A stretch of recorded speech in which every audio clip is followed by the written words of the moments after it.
Hello, and welcome back, ladies and gentlemen, to a Beyond the Summer presentation of the Star Ladder I-League Chinese Division 13. Here we have the playoff lower bracket match between FTD.B and CDEC Youth, with CDEC leading the best of 3 1-0.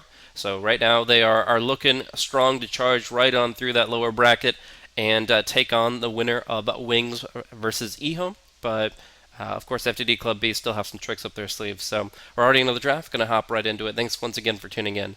I'm myself, Blaze, and I'm joined by Hades. How's it going, man?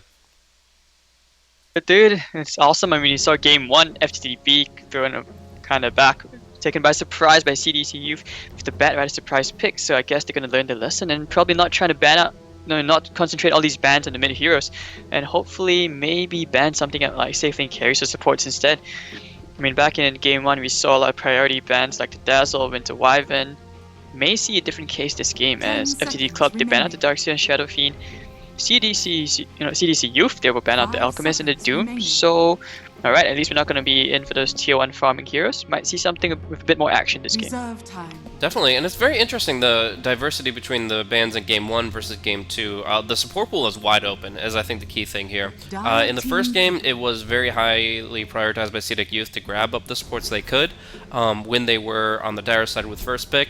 But in this case, they realized with only the 2 bans and no first pick, there's no way they could stop FTD.B from getting all the support heroes that they'd want. They're always going to get one really good support, so they go ahead and just ban out the cores, the top tier Alchemist Doom that you're often stuck going up against. And it really the heroes themselves aren't that insanely powerful. It's the fact that it changes your playstyle and it forces you to play differently that makes it difficult to go up against those two in particular.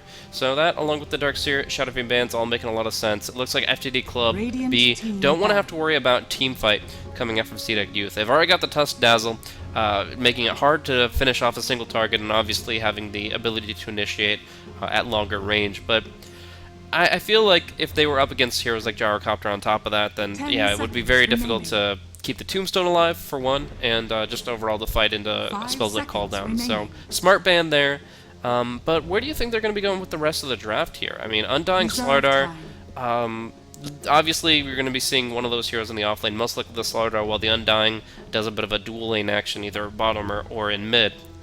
But what do they want out of the rest of their draft now? Heroes who can actually synergize well with the Undying and Slaughter, so probably like single focus, not so much in the AoE. I'm not surprised if they go for the Queen of Pain. I mean, that's still in the pool. Earthshaker as well.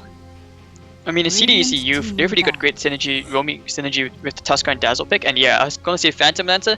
All these 3 heroes work very, very well with each other. The Heal Bomb is going to do a lot of damage, so that's probably going to be your tri lane in the bottom lane. Unless, of course, it's an off-lane Tuskar. FTD.B, let's see. Bane is still out there. I mean, it synergizes well with Slaughter. Yeah, I think that actually would be a really strong pickup here. Getting some disable as well, getting some good control, and just in general having a response that can allow you to start putting more pressure out in the lane. So it'd be pretty strong, I think. Good against the Tusk. Overall, just a strong pickup here. But not great in an AoE capacity. Maybe you want, like, I don't know, if you can go Earthshaker Undying as your supports, but that would be a pretty nice pickup. Overall, though, I think that CDEC Youth they've already taken 3 great picks this game. I mean, Tusk, Dazzle, Phantom Lancer. You've got 2 ways to synergize the Shadow Wave, either through Snowball or through Doppelganger.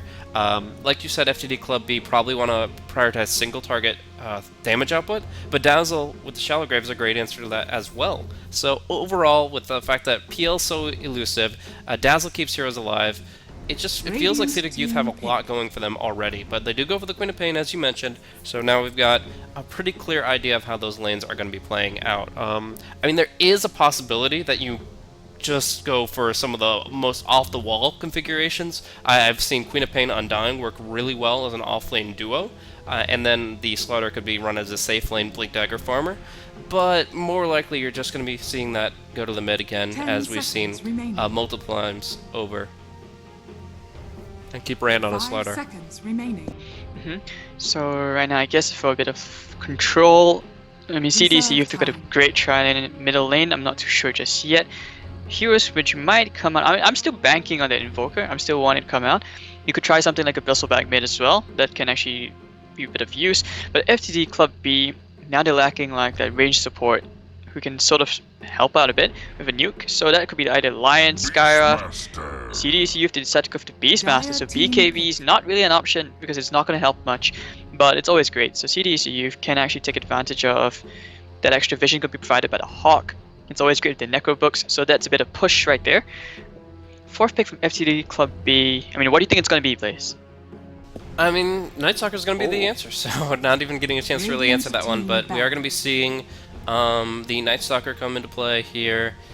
It's still possible they could run the Slaughter safe lane and try to up their tempo, so I'm not going to count out the idea of Night Stalker off lane, but like I said, James loves Night Stalker. They run it support when they can, so while it was a first ban by CDEC Youth in Game 1, it is actually making it to the fourth pick here. And, you know, he could do okay. He's obviously not going to be able to deal with the boars that the Beastmaster is spamming out, so during the daytime it's going to be difficult for the Night Stalker to get involved in the lane, but at least he doesn't really care about their harassment because of his natural HP regen. So overall, you've got a lot of tanky heroes, a lot of good tower divers, and CDEC Youth, I feel like all they have to do is just pick up a hero that can kind of hold under tower for their mid. If they can just get somebody that can hold position against any tower dive and survive as long as possible, then you're going to be in a pretty good spot. I mean, they've already got a great draft across the board, so anything that will just avoid feeding, and I mean, like, the tankiest hero I can think of is like a Warlock. When you put Shadow Ward on yourself as a Warlock, you're just so durable, and I mean, any hero that follows that vein of thought, just surviving instead of going for big plays, will be great, but they still could go for something like a Templar Assassin, and while she has her moments of flimsiness, overall, still a great pick. There we go. I mean, CDC, if they foresee that the Queen of Pain is more of the safe lane Queen of Pain, so that's why they ban out the Viper. So FTD.B, they respond by taking out the Bane, which is another support which probably would be very good for setup, but I think it's a wasted ban because CDC are just lacking for like a mid lane, and you pause 2 right now. Yeah. There are some teams that run mid Tusk, but it's much more uncommon. Yeah, it's very unlikely. So yeah, Luna's still I mean, out there. the Viper ban indicates to me a TA. I mean, there's really no way of. I think they just want to make sure. I think they just want to tap into the reserve time and think about it as long as possible. But TA, it seems like it flows with their draft pretty well. It's decent surviving as a Night Stalker, and yeah, I feel like there's no reason not to pick it. But little do I know, they go for the Inflame Invoker. They're looking to put on a show here. Kind of feels that if they did pick the TA, it will be running into a trap because FTD.B, I'm pretty sure they want to pick it up, and there we go. Alright. Okay. Should be pretty interesting here. If TA and Undying lane and mid against Inflame's Invoker and suppress him through Decay, can he really actually get a well-timed Midas, or... I feel like there's a lot of weakness in this Invoker pick. He's going to have a really weak early game. He's going to have Dazzle behind him a lot this game. A Cold Snap Snowball is great, so if Demons can collaborate with Inflame, as they have done in days past, and find kill opportunities and build momentum, great.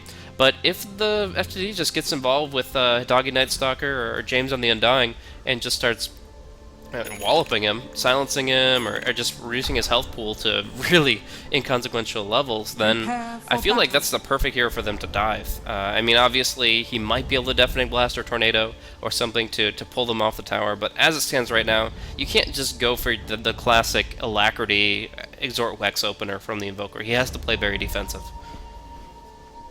If anything, I feel that a Quas Wex would actually be really good this game. Not so much of the Quas Exort, it's really rough. But, I mean, who's to say? The Quas Wex would be really good just because, you know, these heroes deprive them of the mana and PL, that's where he will excel, and he synergizes pretty well. Yeah, I mean, I agree with you, like, he's really vulnerable till, like, he gets a couple more levels and, like, maybe to level 5, until he gets a Ghost Walk or something.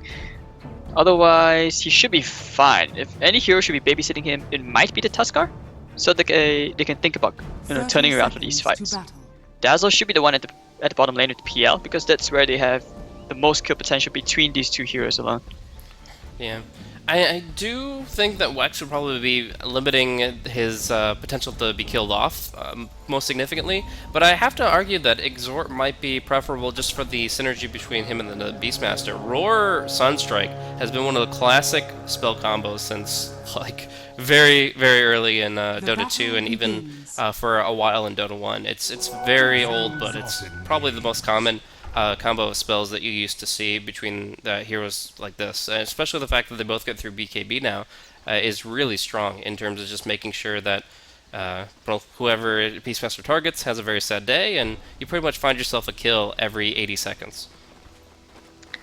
That's true, and it's really a lot of nuke as long as they get the row on the right targets. But I'm kind of concerned of who they have to take down the Tombstone. Yeah, it's going to be Demons babysitting the Invoker mid. James, level 150k, so he wants to really pressure Inflame, but Inflame shouldn't have much trouble this lane. Oh, I like James' movement though with that decay. Like the kind of just walking up to get an auto attack onto Inflame. Normally you wouldn't go for that kind of move, but all he wants to do is bait the Tusk closer to Inflame and force them to essentially always get the double decay. Look at this Undying! He has 1,000 max HP now with 5 stacks of decay, and he can just go right on whoever he wants. They really can't fight him at this point. He doesn't have any good items, but I mean, just walks right up and scares them off, really suppressing things early on here in mid. Yeah, but this is only temporary. I think it should last maybe at most another minute more. And James will want to be doing something else. The advantage is already here for the TA. Won't be long before he starts like stacking Ancients or something. Bottom lane, I mean, Rand actually almost died. He's already been forced to pop the Salve because IC has been so good at zoning him out. Because he does trading as many hits as they can, and that's before he even hits level 2. And by the time both these heroes hit level 2, they actually can kill Rand if they want, with the Doppelganger heal bomb. Oh, but IC doesn't have the mana. So it's just going to be a little bit of suppression, but the Mango and the Tango will be doing enough for Slaughter to stay afloat here in the lane. Interesting to note that actually Invoker's Quaz aspect, when he goes ahead and just puts 3 Quas Orbs up, is actually really strong against Decay. I usually talk about like Witch Doctor being a good response because Voodoo Restoration, while you're decayed up, it's a really effective heal, very cost efficient in terms of mana for health you're going to get. But the Quaz regen doesn't cost any mana, and you're continuously just regenerating. Top lane on June. This might be first blood. There's a haste rune on James, so James is gonna just run him down, and Zombie Man gets first blood. Actually, no, it's going the way of the Queen of Pain. So very timely rune, and very unfortunate for June. Yeah, just not something you can really prepare for. Just moving around with boars. That's just no response there. And actually, they're gonna go in, haste rune expiring, but still, just right back to the mid lane to start doing the exact same thing to the Invoker. Inflame, they don't want him to get much in terms of CS. Right now he's only 7 and 4 against the TA's 11. And as TA approaches 5, 6, and 7, she's just going to be that much stronger going against the Arsenal Magus. Well, this is really big at the bottom lane. I mean, the Tusk used his shards to block out Ran, and all his consumables have been taken out. So right now he's at level 2, he has to walk all the way back to base and walk back to the lane. It's just a long time when he doesn't get any EXP. So this is where June can sort of overtake him in the off lane. Yeah, potentially, but I mean, right now June is doing so poorly himself. He did get one Radiant pull-off here to get the Hellbears involved. Hitagi actually missed a last hit, and June does claim one. So not only is a melee creep going 0% experience to the Dire, but he does get the last hit through the axes on that Hellbear Smasher, and gets, of course, 1/3 of the experience. So, all in all, both offlaners having a hard time, but Beastmaster currently pulling ahead ever so slightly. And now that Undying James has finally left the lane, so the Invoker can sort of catch up. Both the save lanes are doing very, very well. Ame is 22 and 11, actually the same amount of last hits as the Queen of Pain. Both of them neck and neck. And who's going to win the race here? I don't want to be the Slaughter because, yeah, they can actually get a kill at the Dazzles here, but pity's not. Yep, like I mentioned, James back to stacking Ancients. Invisibility. And Inflame can't really contest the top rune. The TA with Refraction as well as a movement speed advantage. Well, she would if she had boots, but still just able to kind of control that position. So, Inflame going for this Tri-Orb build, and now maxing Loss, or at least getting the second point in it. This is for survivability purposes. This is all just to withstand the Undying. He wants to get some more CS in the lane, and while usually attack damage is the best way to do that, in this case is actually the HP regen that helps him the most. Ran down bottom. One more lance would put him into near fatal range, but they just can't close on him effectively enough. So nice movement through the trees keeps him healthy, and he'll get a lot of experience here under tower if Demons doesn't pick him off. Yep, and meanwhile Dazzle, he used to invis when he actually blocked off the Ancients. Night Stalker suspected that, and actually he tries to find the ward, but he's not going to find it at all. Bottom lane, they almost killed the Slaughter, bringing him to half HP. Night Stalker's looking for the counter kill, or at least just for a bit of defensive movement here, but he's not going to find it. And actually just a bit more insight into the Invoker. This should be a kill here. Yeah, the heal bomb, the snowball to finish it. Tagi can't do anything for him. Oh, that was just really, really good. Heal bomb does so much damage to the doppelganger. So they set it up nicely, and yeah, Slaughter again having some trouble. The tower taking a lot of damage throughout this whole process, and yeah, as you mentioned, the Sentry Ward's not going to be favoring them as they do lose out the ability to stack their Ancients for the time being. So that's actually 2 heroes on the Dire side who have no last hits at all. Slaughter has not had a single last hit or deny till 5 minutes in. Maybe he gets his first last hit? He's going the for hope it. is real. Yeah. Oh, he gets it. There we go. Count it. Yeah. So, yeah, I mean, rune control is going to be really important here, but Hitagi really not doing as much as you might want for the most recent night. He's halfway done with it. Just picks up a bounty rune, no DD or haste. So, yeah, his kill potential is pretty lacking, and you're going to see him probably just sit on that 1 assist for quite some time. I mean, Demons is a little bit caught out, but he's quick enough that Void would not be setting up a Sprint Crush, and that means that he's going to be fine. It's going to be TDEC.Y that just keep the kill score 1-1. Traps Hitagi. Oh, and they got the Cold Snap coming in too. This should be a kill. As fast as the Hunter of the Night may run, it is just not effective enough. When the 3-man rotation comes through, it's going to be Dazzle to pick up the last hit, as he actually had Alacrity, so a little bit of a nice damage boost there. So cross-waxing Invoker, it looks like, and actually, I mean, like I said earlier on before the bottom fight, a bit of insight into why you would pick the Invoker. One of the good things is, because of the class, he's not heavily reliant on a bottle, so this is why they kind of foresaw that with the Undying pick and, you know, with whatever mid-hero was coming their way, they knew that aggression was going to come, and it's very unlikely that they get to contest the runes, which in this case you can see, yeah, Inflame hasn't even bothered to even try to leave lane. So it's a really good pick.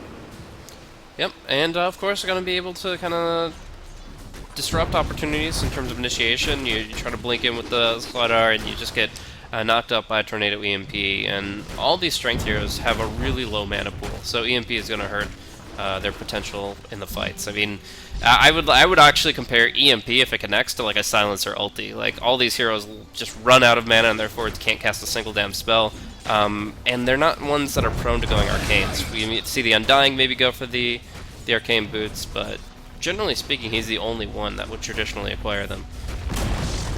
And now Pia gets himself a nice tower hit. Queen of Pain is still doing very well at the top lane though, making her way towards that Orchid. June can't really do anything about contesting the farm, but he is getting closer to level 6, so that's a bright side. Yeah. TA does River James, nice shots in Invoker. Nicely done with the close snap. So, good pickup there. Not really the most consequential one, just a level 3 Undying, but at the same time, that'll put Invoker really in the driver's seat here. It might even go for like an Orchid build-up. That's the most common build-up you used to see for Wex Invoker. More often now I've been seeing Hand of Midas. But in this case, he's going to go for a tank build first, going for kind of combat-oriented items, and the Orchid would work along those lines. I mean, getting a quick silence on the Queen of Pain or the Slaughter could be just a huge boon in terms of the team fight potential. Inflame has the urn picked up, and now they're going to smoke, probably hit to the top lane and kill this Queen of Pain. And with the urn, with the cold snap, it really goes well together. So Inflame is he's actually overtaken TA in terms of net worth. Yep, it's a good tool for doing things on Burning Refraction, triggering the Cold Snap, and of course just allowing them to keep fighting kill after kill. So James yeah, absolutely. Drops the Tombstone. That's going to be end up being just more free gold. Very easy for them to clean up, and it's going to be Inflame to get the last hit there. So, oh, he didn't have the urn at the time though. That's unfortunate. I thought he had it, but still, going to be able to push heavily on this tower and really suppress FTD, where they thought they would be kind of gaining momentum at this stage in the game. Instead, during this daytime in particular, CDEC are starting to run them over, and this is an Invoker coming online a lot more rapidly than you would normally expect. one of the good things about playing Cross Wax Invoker. You don't Cross Wax. You don't see a Cross Exort Invoker that often nowadays.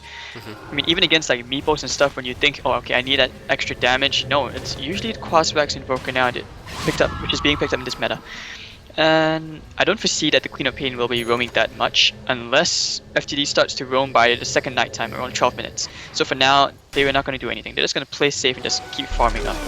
Going to be a bait down bottom. Icy is going to be baiting in the Cold Snap, and now they'll turn around with the Poison Touch and a lot of right-clicks Tornado. And a few more hits, all that required for Ren to go down, and that's going to be the first soul immediately given over to Icy. So Inflame fueling his Urn of Shadows and using the Dazzle very effectively there as bait. Very efficient kill. And yeah, one of the pains of playing against Inflame. Yeah, he was actually really like so preemptive about that too. Like the TP came out about like 6 seconds before the Slardar started looking for that opportunity. So Inflame was already there and ready. And yeah, that Quas Invoker, Wax Invoker utility always going to be coming into play here. He's just the perfect counter initiator. I am a bit skeptical about this extra point in the Exo. I'm thinking back to the laning. Maybe he just did it for the extra damage. But oh yeah, he's been alacritating a ton. Oh no. The melt, the amplified damage, the Ghost Walk isn't going to help him, but he's going to use it for the extra movement speed. So yeah, he will just run away. And even if the sprint it's not enough to catch him, and they will just give up.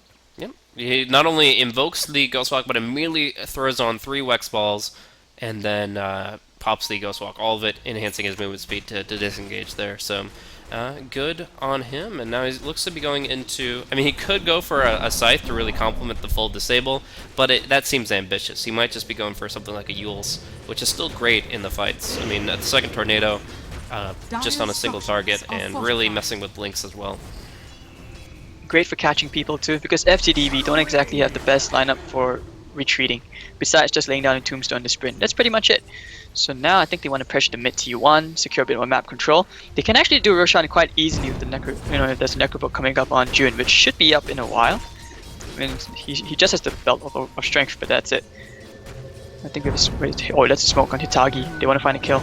I think they want to fight here. Yeah, but how do they actually get the fight to work for them? Already Demon's going in with the Snowball, the Roar coming out onto the Queen of Pain. A lot of damage. Nice Soul Rip helping out the Queen of Pain, but James goes down, and the EMP comes out. Ahmed's going to be limping away here. Bottle and Shallow Grave going to be plenty to keep him alive, and now I feel like it's going to be Inflame that needs to be focused down, as Ahmed just keeps on getting healed. Inflame is the one that gets Melt Struck. He will be going down, and Queen of Pain trying to get away from the Beastmaster, but the axes and one more right click will kill her off.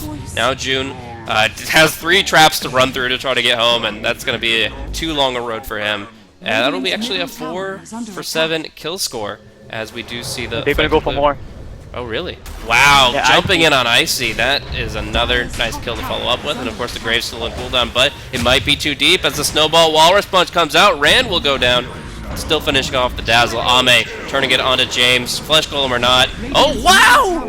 Oh my gosh, that Meld Strike with the Flesh Golem is absolutely insane. Just decimates the Tusk, and now putting some good hits into Ame. Buyback coming in for the Dazzle. Looking for that TP Shallow Grave to really just turn this around completely, because Ame seems to be having some trouble. They drop the Sentry Ward as needed to finish the job there, and the TA bounty for the Invoker. Unfortunately, he's not the one who bought back, so he'll get the full gold out of that, but even still, FTD really showing what they're able to accomplish when the fight starts building momentum. Dire's middle tower is under attack. And CDEC, it's worth mentioning that June, before he died, he actually didn't lose anything because he got 1,000 gold after killing the Queen of Pain. So he actually got the Staff of Wizardry just before he died. He was just hiding them enough with the bower. And it was a good buyback from IC as well, because even though he died, he has such low net worth that the buyback timer, the penalty, didn't really affect him. So he actually got the full gold and still gained from that fight. And after the kill in TA, he earned back just enough. Now he has probably more ward money. Yeah, and I mean, you could argue maybe they didn't need his buyback to secure the kill in the TA, but the Sentry Ward being there just as a convenience to get the D ward in the western part of the jungle, as well as find her in the meld, that's huge. So yeah, it doesn't cost them hardly anything, and they get so much turning that back around on the tail end. But even still, it was overall, I would say, a victory for FTD. The fact that they were able to take that fight is pretty much the first bit of forward momentum they've garnered this game. Dire's structures are fortified. Yep. And okay. Yeah, I think CDEC.Y, they're not too concerned about that fight. They actually got back a lot more, and now they're going to get themselves a nice T1 at the top lane.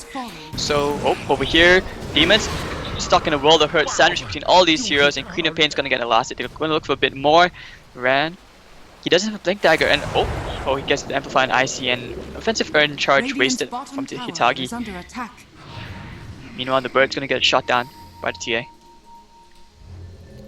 And Ame just goes for the farm, so passive time for now. They took the tier 1 up top, the last hit going to the Invoker, and he built himself up the Yules completely. So this is going to be a no Midas build from the Invoker, no way he goes back for it now. And yeah, we're just going to be seeing him use his Spell Zero effect. Probably not hitting level 25 this game. It could possibly stretch that long, but it seems unlikely. Shadow Wave and Snowball, but all these spells are not really good against Quap. Any other hero there, yeah, you've got some kill potential, but here Queen of Pain just blinks away. Now caught by the Tornado, while the Tusk actually gets hit by the Night Stalker. True Strike will make sure Queen of Pain gets knocked up, but Demons is actually the one under the most fire right now. One more Void could bring him low, but instead Inflame just trying to disengage. Gets crushed, gets amped under the Tombstone Zombies, but the Snowball just... Oh no, going deeper and deeper into the Sonic Wave. Self-Heals is not going to be enough here as they get crushed again. Demons going down as well. That was not the snowball they were looking for. That is going to be FTD.B evening up the kill score here at 16 minutes. There was definitely some miscommunication. I think Invoker, he actually almost got away. He managed to invoke Ghostwalk, but he clicked on a zombie, so he just killed himself. Unfortunate. I mean, there's gotta be some spell wandering around that might have killed him off. Anyways, he was so damn low, but no matter. Yeah, he just panics out in that situation, and that gives so much momentum to FTD. What small victory they claimed from the fight a couple minutes back now turns into a dramatic one as they take a tower, as they take a massive kill influx, and now they're just using it to buy out a bunch of wards. The Slaughter will pick up a Blink Dagger soon enough. Dezo on TA. Queen of Pain has her Orchid, and the supports otherwise are just buying as many wards as possible to try to get back map control from a position where they were kind of blind. Yep, and alright, Rand's getting closer to his Blink. He's 200 gold away from it. And actually that fight, I mean, CDEC.Y, they have every right to be afraid because they lost that fight, even though it seemed like they had an initiation advantage, but that was without the Queen of Pain Sonic Wave. She had no mana for the Sonic Wave, otherwise FTD would definitely have fought there. But she'll get that cooling down now. I mean, it was a pretty good one that she dropped onto the Tusk Invoker in the end, just to make sure that they went down quickly, but in the end, right now, CDEC.Y just have to kind of recoup. They have to start farming up hard on this PL, make sure that he gets relevant. Because right now, Drums, BOT's PL, he's good at killing Tombstone, but otherwise he's not contributing all that much. So I think Ame wants to get one more item. Blade of Alacrity, I assume, means the Diffusal first. So Diffusal Manta, obviously the progression that's going to put him really in an offensive position. But right now, FTD.B, I feel like they have a lot of tools to start kind of getting control over the mid game. I mean, you've got the Roshan, which should go really cleanly to the Templar Assassin. She actually already tried to do it a little bit. I looked at it earlier. It had like a third of its health missing, but in the end, with the Blink Dagger, as well as, of course, all their negative armor, they should have a lot of kill potential. Middle lane, they want to go in Inflame. Oh, they get the haste rune on TA as well as a Blink Crush. They will be roared and ice sharded out though, so Inflame survives for an amazing amount of time. EMP hits on TA. This will be her last refraction to play around with. And the Ghost Walk and the Shellot Grave gets the Invoker out. Nobody's down yet, but Ran is very low, maybe looking to go back in. Okay, quick combo of strikes going up against the Tusk. Now on the backline, the Queen of Pain cleans up the Beastmaster, who had headed for the hills. So with that, they will take 2 kills. They will take Roshan, and they will take the offensive. Yeah, and like I mentioned, that's why, you know, the pain of the Queen of Pain, the Sonic Wave, it had such a huge impact, hitting onto 4 targets that fight, and they just have no way to cope with the Tombstone while dealing with the rest of the aggression coming out from the TA with Deso and the Sonic Wave. Do you know if the Flesh Golem was in play when the Sonic Wave came out? Yeah, that would be huge too. No, it wasn't. He just laid the Tombstone down. He had it after the Sonic Wave was thrown out. Gotcha. But that's such a great synergy. A lot of people don't think that pure damage can be like mitigated or enhanced, but no, Flesh Golem will enhance all damage received by a target. So if he's right up there with the ultimate, and then the Sonic Wave gets dropped down, that's half the enemy's health easily. It's insane how much you can really just rack up there. And it feels like they just invested too much in getting Inflame out of there. He self-fuels, he goes Ghost Walk, they Shallow Grave him, they do everything they can to bail him out, and they have nothing left for anybody else left to be kind of on the dire side. So very quickly it seemed like they were on the defense of that fight, and obviously the Sonic Wave was the key turning point. And I'm actually doing the math right now. Like, if you have the Flesh Golem up, like you mentioned, plus the Sonic Wave, you actually bring the entire CDEC youth to below half HP. Yeah, it's really strong. And of course, she's going to be looking for her Aghanim Scepter. I could go BKB, but I think, like you talked about in the draft, BKB is kind of weak this game. So I would prefer to see the Aghanims. And if you get that with the Flesh Golem and the Undying's close to the fight, then boom, you got a nearly guaranteed fight until the mechanism comes out. But we're gonna see Tornado hit on 2, Hitagi dead outright.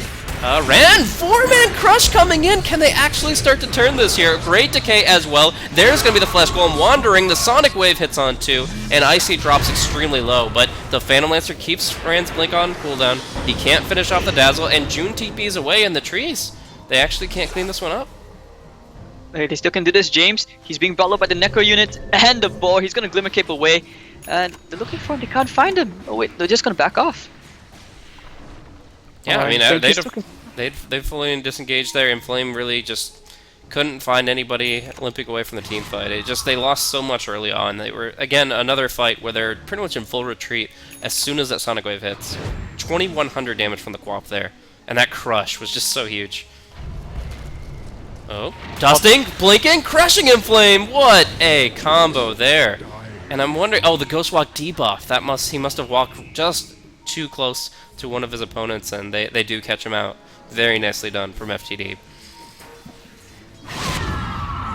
So currently, let's take a look at the gold graph. It's a 5,000 advantage for FTD.B. EXP-wise, also a bit of a 5,000 for FTD.B. With the Tombstone, it's really just doing so much in the fights that CDEC, they have no answer for it. Oh, James, getting low.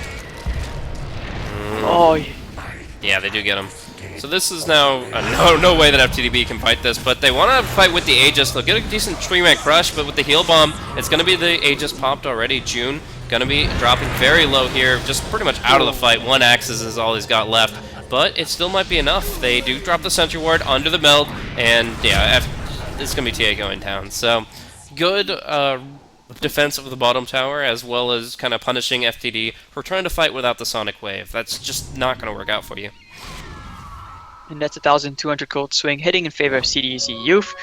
And yeah, it looks like it's going to be a BKB, not an Aghanim Scepter for the Queen of Pain, which is quite bad. I mean, it's good against the PL. The PL Diffusal, obviously burning mana and the active slowing her down, makes it hard for her to move in the fights, and she's probably going to be a high priority target if she doesn't have the BKB.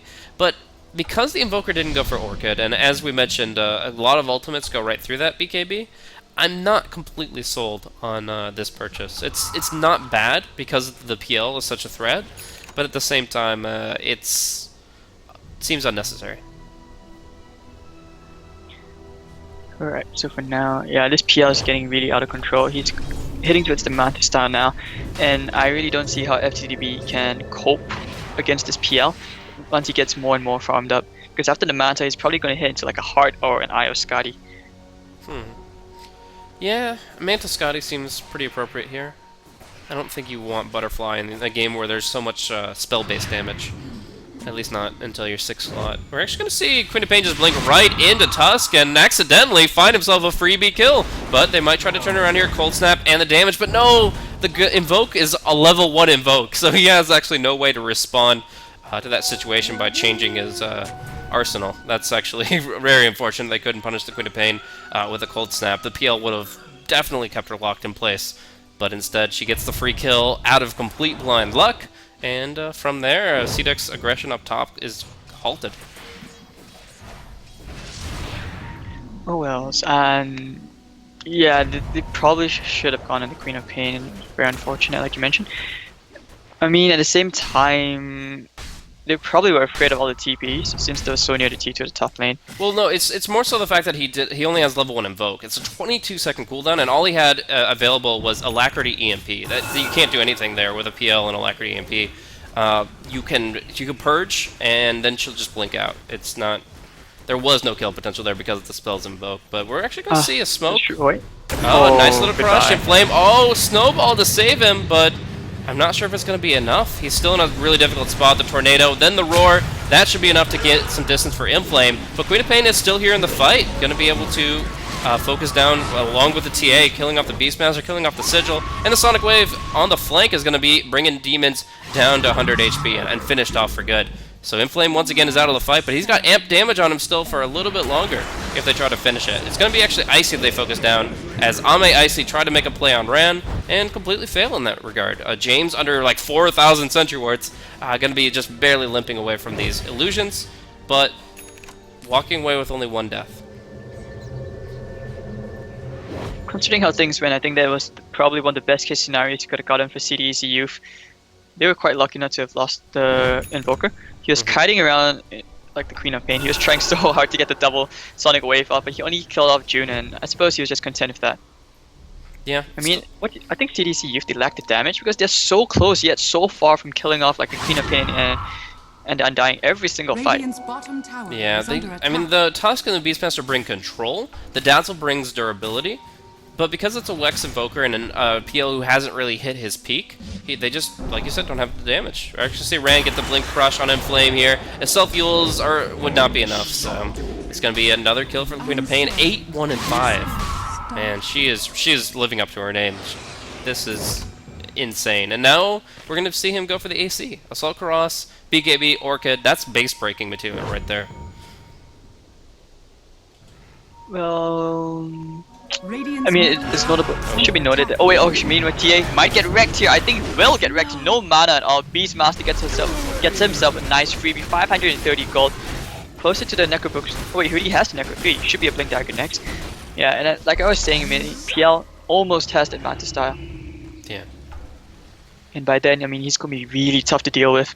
FTD, they should be noticing this. They should be worried because every time in the fights, they can't kill the PL at all. They can kill everyone else except the PL, and they're always usually very low. So with a bit more, I think he can actually win the fights the next time around. Yeah, big Roche timer coming up. Well, if this is a short spawn, FTD.B can take the Aegis and start looking at all the tier 2s and then maybe 1 tier 3 tower before that Aegis expires. But if it's a long timer, then not only can CDEC... Oh, it's a very short timer. That is a pretty much minimum spawn time. Just about. And the TA trap will see it instantly. But yeah, Beastmaster Boar will at least scout it out. But nevertheless, I feel like the fact that PL won't be able to farm his next item before they're dealing with Aegis-oriented teamfight, it just makes it much harder for CDEC.Y to bring this one back.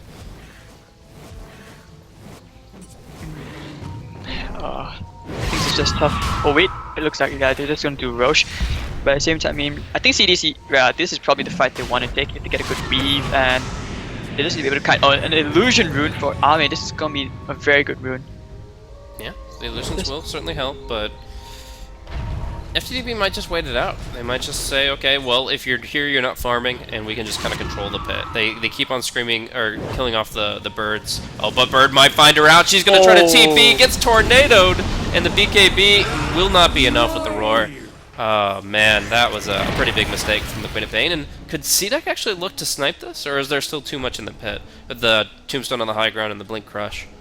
Oh, they can definitely take this. Without the Sonic Wave, this is their Roche. FTD.B, they may be forced to have the Queen of Pain buyback just to contest this Roshan. There she goes. Yeah, they were tier gonna 2 use TP. Dire's bottom tower is under And they're attack. happy with this. They're just gonna back out. Radiant's top Oh, tower we'll try. is under Yeah, attack. if this sort of blinks in, I think he'll get Yules, so that's going to be both sides kind of just breaking away from the river. PL throws out his small army here, but in the end they're more of a nuisance than anything else. I think the fight should be over. If CDEC continue to try to force this position, then Radiant's top they're going to tower be is under very, attack. very sad very quickly. That being said, Oh my God, these illusions. Roche is half HP. Queen of Pain's buyback is unfortunate, but her BKB will be coming up in 20 seconds. So it looks like they still want to force this here and now, even though CDEC.Y are in position to contest. tons of mana issues everywhere. I mean, you can see the illusions really causing so much annoyance to the Night Stalker, and I think the demons, yeah, they just want to get a good pick up Tusk there. though gonna get picked off. The Shallow Grave will help him out, but that's a 3-man crush. As Slardar will do his duty, and that's gonna be a great Sonic Wave going across as well. Invoker, the target of the Queen of Pain, but he gets roared, and now Queen of Pain should be going down while TA tries to clean things up. Can't get the range, but no problem. James will kill off the Tusk, but in the meantime, Ame taking down 2 hero, or just taking out the Night Stalker is plenty. They can't get to the tombstone just yet. In fact, Ame has now put himself on the cliff for 6 seconds, but with those 2 heroes down, the dieback on the Queen of Pain, that turns out to be Roshan for CDEC. I feel like the Queen of Pain, considering she had just bought back, was far too far forward, no matter the BKB. He really needed it to win that fight, but they were just kited all around, and the last thing you want to fight against is a PL, especially in prolonged fights. I mean, this is exactly what CDEC's draft is built around, just prolonging these fights, and without the zombies, without the tombstone, there's no way FTD.B can even take a fight in the first place. So just really, really well played from CDEC to kite the fights in, from the high ground advantage. Now even this TA, you can see, she had decent farm, but now she's falling behind. Yeah, definitely going to be trumped in net worth by 2K. And it just looks to be getting a little bit worse as the moments go by. Of course, Ame now has an Aegis, so a lot more confidence for him. But I really just feel like a big aspect of that is the Queen of Pain going for that second blink forward. Obviously, the first blink, just going on the Tusk, no problem, but blinking up to the high ground here just to try to finish off the Tusk puts him in such a compromised position. They're able to absolutely punish that, isolate him, and bring him down. And they just didn't get enough out of their opener. The fact that the Grave, of course, negated the initial burst on the Tusk and they had to chase him so deep, just made things really bad for FTD.B as they got strung out. Now Tier 2 goes down in mid, and Ame pursues bottom as well. This is so much gold, as well as soon to be a heart going the way of CDEC Young. I have to point out as well, the gold graph has swung 7,500. So it's now in favor of CDEC. That's a very huge drop. Bottom tower has fallen.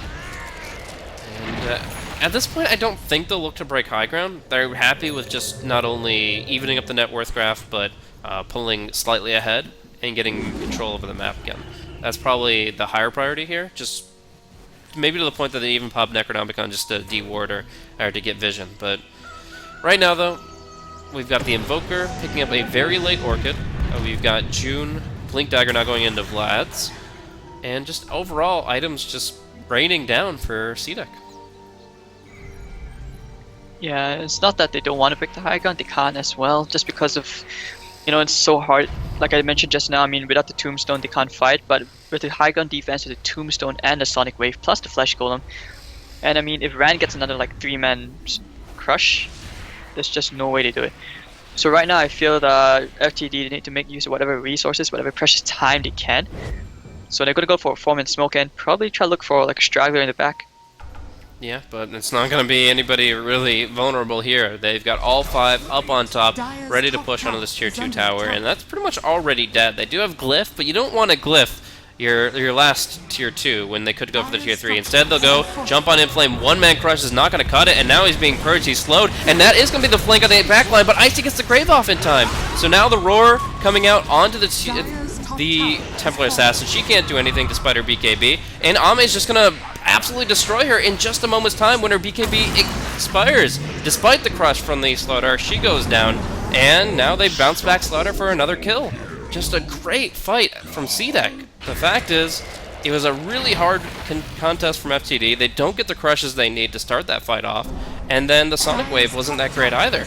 Oh, now Hitage caught out by the Orchid, the Urn, the Cold Snap right clicks, and down he goes to 3 for 2, and they'll walk right up to the high ground with all cores, or at least critical cores, alive. This is just really hard for FTD. I mean, their peak moment is long gone, because now that the PL is so farmed, there's just no way to kill the PL right now.